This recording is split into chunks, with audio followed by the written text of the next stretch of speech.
शिवाजी विद्यापीठातील वि.स. खांडेकर भाषा भवन सभागृहात शिवाजी विद्यापीठ मराठी विभाग आणि कोल्हापूर जिल्हा मराठी अध्यापक संघ यांच्या वतीनं माध्यमिक स्तरावरील मराठी शिक्षकांसाठी कार्यशाळा आयोजित करण्यात आली होती।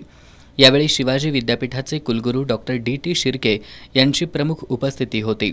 मान्यवरांच्या उपस्थितीत या कार्यशाळेचं उद्घाटन झालं।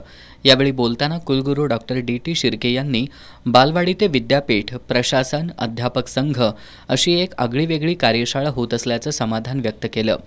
उच्च शिक्षणाचा पाया प्राथमिक शिक्षणात आणि शिक्षकांच्या हातात असतो, त्यामुळे इतर विषयांचे अध्यापन संघ असतील तर त्यांनीही पुढे यावं असं आवाहन त्यांनी केलं।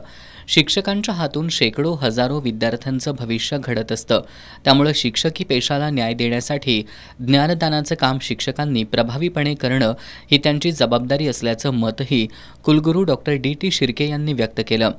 मराठी विभाग प्रमुख डॉक्टर नंदकुमार मोरे यांनी देशभरात 2000 बोलीभाषा असून त्या आपल्या राष्ट्रीय संपत्ती असल्याचं सांगितलं।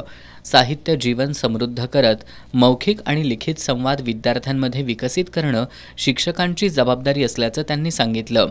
यावेळी मराठी भाषा संवर्धन पंधरवडा समन्वयक रणधीर शिंदे, कोल्हापूर जिल्हा मराठी अध्यापक संघाचे अध्यक्ष राजेंद्र पाटील यांच्यासह जिल्ह्यातील माध्यमिक शिक्षक मोठ्या संख्येनं उपस्थित होते।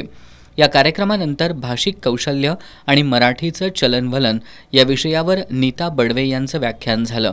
दुसऱ्या सत्रात भाषिक अनुभव देणं म्हणजे काय या विषयावर सुचिता पडळकर यांनी विचार मांडले, तर तिसऱ्या सत्रात भाषा अध्यापनातील विविध दृष्टिकोन यावर दीपक मेंगाणे यांनी मार्गदर्शन केलं।